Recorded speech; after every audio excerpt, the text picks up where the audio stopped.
Trolls yang sering kita lihat di film beragam banget ya jenisnya, mulai dari yang cute sampai yang serem. Dan dalam kisah-kisah fiksi fantasi atau games, karakter troll sering dipinjam sebagai karakter pendukung. Misalnya dalam kisah Harry Potter, di mana trolls merupakan makhluk raksasa yang hidup di pegunungan dan sangat buas. Di dalam cerita Harry Potter season pertama, sosok trolls diceritakan memasuki kamar mandi perempuan di Hogwarts sebagai pengalih perhatian orang-orang di sekolah sihir tersebut. Namun, akhirnya dijatuhkan oleh Harry Potter and Ron Weasley. Atau trolls yang dikenal menyenangkan seperti trolls dalam film Frozen, di mana Pabi sebagai salah satu sesepuh troll yang dikenal lembut dan baik hati mengobati Anna dan mempertahankan kenangan baik Anna bersama kakaknya, Elsa dalam film Frozen. Begitupun saat Anna dalam film Frozen yang kembali terkena sihir di mana trolls bernama Pabi lagi-lagi mencoba membantu Anna yang hatinya membeku akibat sihir kakaknya, dengan memberitahu bahwa cinta sejati dapat mengembalikan kondisi Anna. Masih banyak lagi film-film yang memberikan kisah yang berhubungan dengan trolls. Terlepas dari berbagai penggambaran trolls dalam film-film modern, hari ini kita akan ngomongin trolls melalui sudut pandang cerita rakyat atau mitologi Nordik. Well, trolls adalah salah satu cerita rakyat Skandinavia, khususnya Norwegia, yang terkenal sampai ke negara barat. Istilah trolls sebenarnya berasal dari kata Proto-Jermanik yaitu trullan, yang kalau diterjemahkan menjadi iblis, setan, atau raksasa.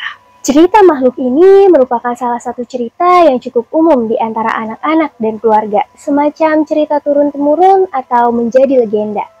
Karena kebanyakan legenda Nordik diturunkan dari generasi ke generasi secara lisan, sulit untuk mendapatkan pandangan yang jelas tentang seperti apa penggambaran trolls pada awalnya.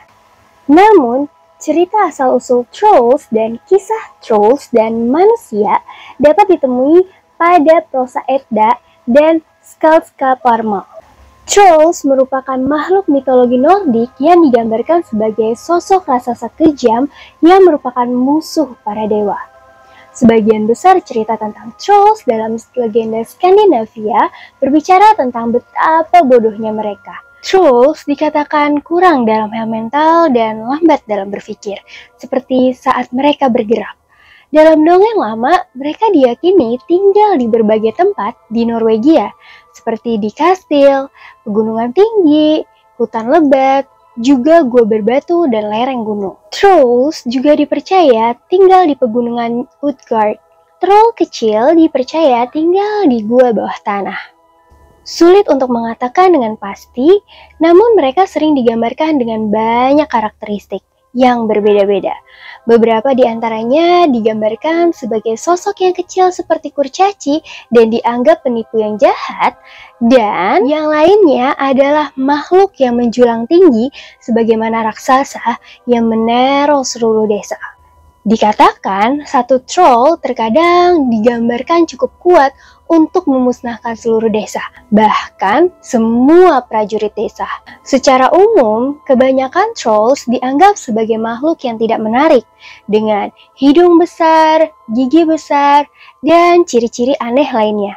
Namun mereka memiliki beberapa kemiripan dengan manusia, terutama pada bentuk tubuh mereka, seperti mereka juga memiliki 2 tangan, 2 kaki, dan umumnya memiliki 1 kepala. Biasanya mereka digambarkan sebagai sosok yang buruk rupa. Beberapa ahli dalam tulisan suci Norwegia percaya bahwa penulis dan penyair tertentu menggunakan kata troll sebagai istilah umum untuk merujuk pada hampir semua jenis iblis dalam mitologi. Versi paling humanoid dari trolls Norwegia adalah Huldrfolk. Dibandingkan dengan trolls lainnya, makhluk ini dikatakan terlihat cantik dan menggoda, mampu merayu dan memikat pria, mirip dengan siren atau putri duyung. Meskipun gak ada kesepakatan tunggal tentang seperti apa wujud trolls, sebagian orang Norwegia percaya bahwa ada 2 jenis utama trolls yang berbeda. Yang pertama adalah Troggr atau troll gunung atau hutan yang terlihat seperti ogre atau raksasa. Mereka digambarkan sebagai makhluk yang jahat serta melawan dewa-dewa Nordik. Mereka juga dipercaya terlibat dalam penciptaan alam semesta. Pada saat yang sama, karena ukuran dan kekuatannya yang besar, seringkali mereka dikaitkan dengan terbentuknya berbagai formasi batuan dan juga gua. Jenis troll Norwegia yang kedua adalah Trollblane atau troll gua. Ukurannya dianggap jauh lebih kecil daripada Troggr, dan menurut beberapa cerita yang beredar, mereka lebih suka hidup dalam isolasi, serta dipercaya juga memiliki keluarga. Trollblane sedikit mirip peri atau elf dalam mitologi Nordik. Mereka dikenal sebagai penipu dan makhluk pengacau.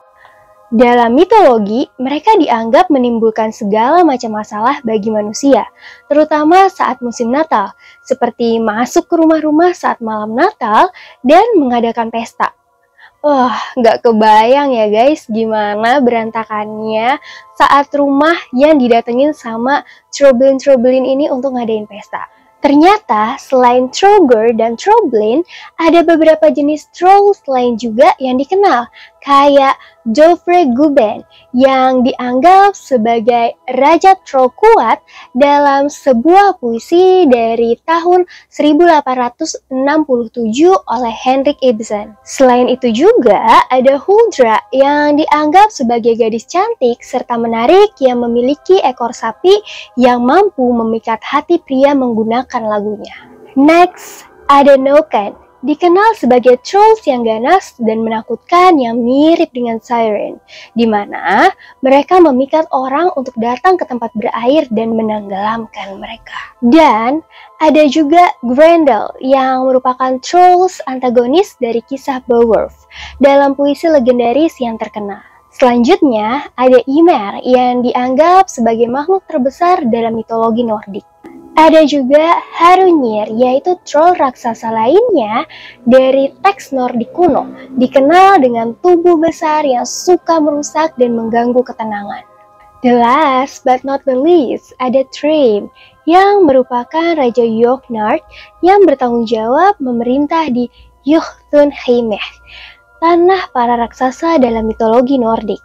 Ada salah satu kisah nih gengs yang menceritakan tentang seorang anak bernama Askeladen, yaitu putra bungsu dari seorang petani yang mengumpulkan kayu dari hutan untuk melunasi utangnya.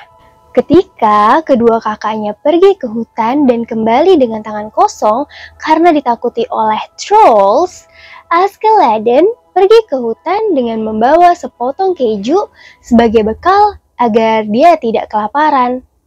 Ketika dia bertemu dengan trolls yang marah itu, Askeladen mengeluarkan sepotong keju dan berpura-pura itu adalah batu.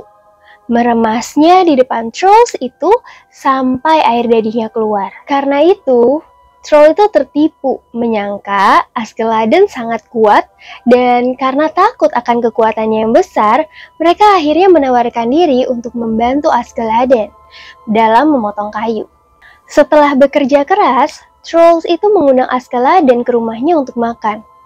Saat trolls itu menyalakan api, dia menunjuk ke dua ember besar dan meminta anak laki-laki itu untuk mengambilkan air. Askeladen menyadari bahwa dia tidak dapat membawa ember sebesar itu, apalagi diisi dengan air. Jadi, dia mengklaim bahwa ember itu terlalu kecil dan sebagai gantinya dia menawarkan untuk membawa seluruh mata air. Trolls itu jelas nggak menginginkan air sebanyak itu di rumahnya. Jadi, mereka bertukar tugas. Askeladen menyalakan api, sementara trolls itu pergi mengambil air untuk membuat bubur. Setelah siap, bocah itu menyarankan agar mereka mengadakan kontes makan. Mereka makan sebanyak yang mereka bisa, namun ternyata Askeladen meletakkan ranselnya di bawah bajunya untuk mengisinya dengan bubur tanpa disadari oleh trolls tersebut. Setelah kenyang, Askeladden membuat lubang pada tasnya tersebut dan seakan-akan terus makan. Setelah troll itu kenyang dan gak bisa makan lagi, bocah itu menyarankan agar troll itu juga membuat lubang di perutnya, seperti yang dia lakukan, sehingga bisa makan sebanyak yang mereka suka. Troll itu karena agak bodoh langsung mengikuti sarannya dan segera mati. Dengan demikian, Askeladden mengambil semua emas dan perak di rumah troll itu dan melunasi utang orang tuanya. Sebagai makhluk yang gak memiliki kepercayaan, troll dipercaya menjadi gila saat mendengar suara lonceng gereja dan lari sejauh mungkin. Troll juga takut pada petir yang mereka percaya dapat membunuh mereka. Hal ini mungkin akibat perselisihan mereka dengan Thor yang dikatakan tengah mencari troll di seluruh negeri. Beberapa legenda mengatakan bahwa troll berubah menjadi batu saat terkena sinar matahari. Dan ini bersumber dari tebing batu besar di tempat-tempat seperti Trolltinderne. Faktanya, ada banyak tempat di Norwegia yang dinamai menurut nama makhluk tersebut, seperti celah Gunung Trollstigen hingga formasi batuan Trollsunga yang terkenal. Well, itu dia kisah Trolls yang legendanya cukup terkenal di Norwegia, dan kita sendiri mungkin sering nonton film-film yang ada sekelumit kisah Trolls atau mungkin film yang ada menceritakan tentang Trolls itu sendiri. So, untuk teman-teman kalau ada cerita-cerita menarik mengenai Trolls, kamu boleh kasih tahu aku di kolom komentar. So, thank you so much for watching. Semoga ini bermanfaat untuk aku dan kamu. See ya!